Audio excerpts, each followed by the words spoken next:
Steady here, and today we'll dive into the rumors about the Samsung Galaxy S26 Ultra. When it'll come, design, display, cameras. I still believe that the iPhone Pro Max series biggest competitor is the Samsung Galaxy S Ultra series. So it's interesting to see what they will do to beat the iPhone, which is coming in September. Of course, this is like a trend online. When the newest iPhone Pro Max is coming, they're always compared with the latest Samsung Galaxy S Ultra. And when the newest Samsung Galaxy S Ultra comes, it gets compared with the latest iPhone Pro Max. So I'm excited to see these reviews when the phones come out. But let's see what we know about the new phone. Of course, first thing we have to do is out with the rumors about its release date. I have noticed that the latest S series usually come around the beginning of the year, so I expect something like 2026, but let's see what we know. So in recent years, Samsung has been pretty consistent with the release date of its S series phones. While the phones used to arrive in spring as late as May 29th, in the case of the Galaxy S26 2019, the handsets have been released no later than March 6th, with launch events held in January or February.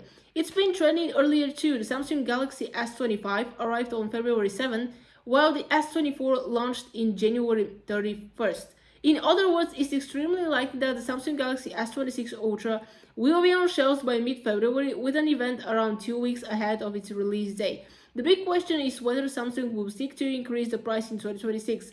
The Galaxy S25 Ultra started at $1,299, rising to $1,419 for 512GB storage, or $1,659 for 1TB, which is the same set of MSRPs as its predecessor. So I can tell that slightly the Samsung Galaxy S Ultra is a little bit more expensive than the iPhone, but this doesn't mean that you're not paying for quality. There is a reason why people are doing these reviews. So my suggestion is that around maybe February, March at the latest, we will get these phones on the shelves.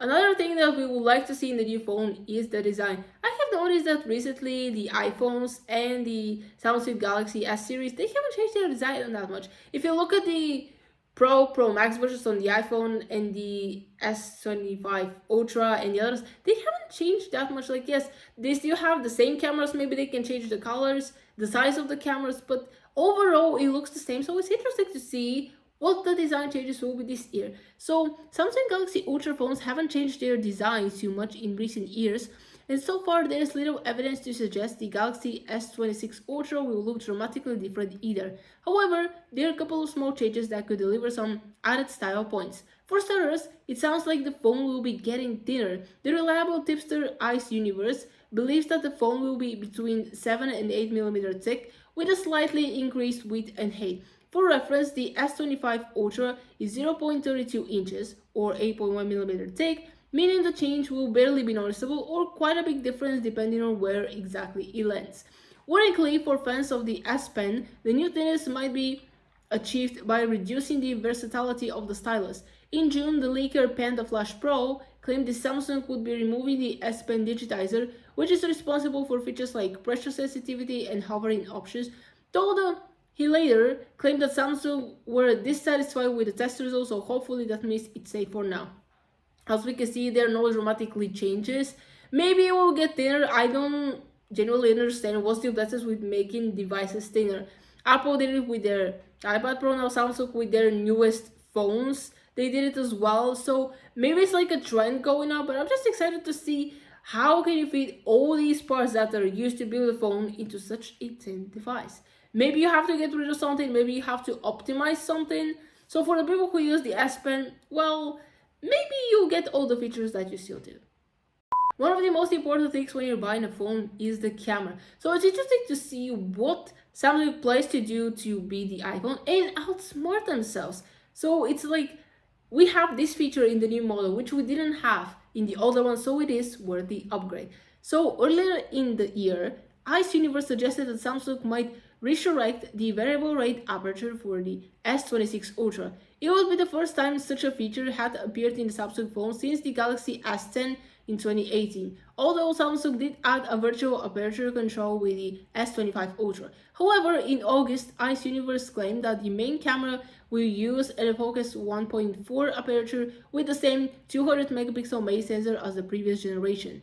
This, he later wrote, should see 47% more light entering the camera, which should be a decent boost to picture quality in low light conditions with reduced noise. Elsewhere, Flash Panda Pro claims that Samsung is testing a 12 megapixel sensor for the 3x telephoto snapper, upping the megapixel count from the 10 megapixel lens found on the previous model. The leaker also mentions a new laser AF sensor for faster focusing speeds, as well as the next-gen Pro Visual Engine to boost image processing. So we're getting updates. The question is, are these updates enough? Yes, I can see some reviews between the iPhone Pro Max and the Samsung Galaxy S Ultra, and in night mode it seems like the iPhone is slightly dominating. So it'll be interesting to see if in this category Samsung can beat the iPhone or at least perform just the same. When we talk about phones, we always mention the chip because this is the power of the phone. It holds all the features when it comes to software updates as well. So it's interesting to see what Samsung will do with this year's S series. So for the past few generations of the Ultra, Samsung has leaned on Qualcomm to power its flagships. However, there could be a change with the Galaxy S26 Ultra because it's rumored to use the Snapdragon 8 Elite 2 chipset and perhaps an in-house Exynos one for select markets.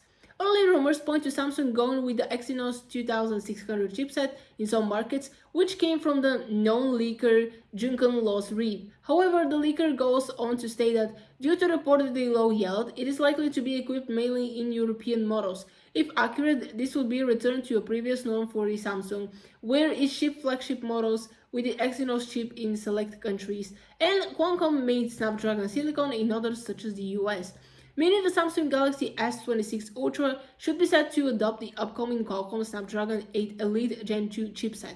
Digital Chat Station believes that the CPU will run at 4.6 GHz with the GPU clocked at 1.2 GHz, while leaked firmware for the S26 Ultra hints at the Snapdragon 8 Elite 2 chipset as well.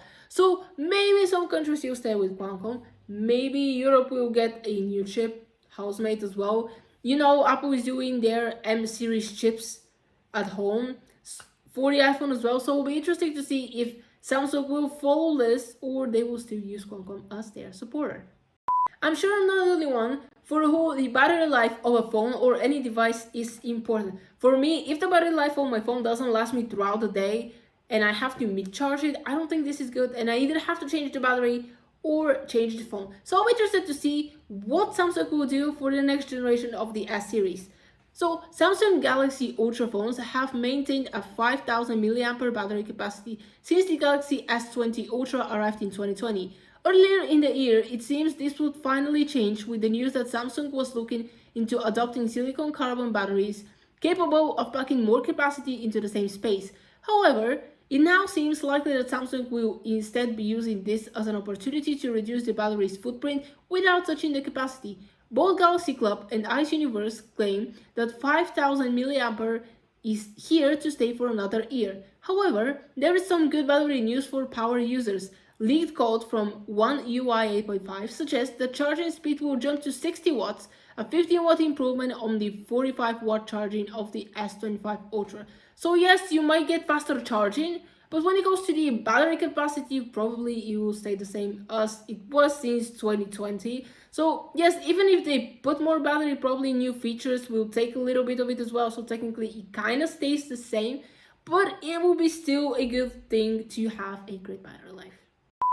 Okay guys, that was it. Really hope you enjoyed. Comment down below if you're an Android user or an iOS user. I have already made a segment quite a lot in this channel, but I do have to say half of my friends are Android users and they're more than happy with their devices, so I don't think there is much of a difference. When it comes to iPhones or Samsung Galaxy S series, I think this is a battle that I will leave for you in the comments, because honestly, it's just based on preference. Yes, I want to say, oh, the Samsung is better. Someone say, no, Apple is better. And I'll say, it's just based on what you like. If you like how the iPhones look, like their icons style, you can go for an iPhone. If you like both the Samsung looks and Android in general, you can go for this. But either of both ways, I have to say that Samsung is improving every year. I don't think it's only to catch up with the iPhone, but also they're trying to outsmart themselves and make you say, okay, it's worth spending the money on this new upgrade. Should you upgrade from the S25? I don't think the answer will be yes, even if they make some improvements. Maybe if you have an S24, S23, yes, it's worth the upgrade. But that'll be the video. Hope you enjoyed. Please smash that like button if you like this video, share it with friends. Don't forget to subscribe to this channel, turn on the bell so you know if I will never repost new videos, and I'm gonna see you next time.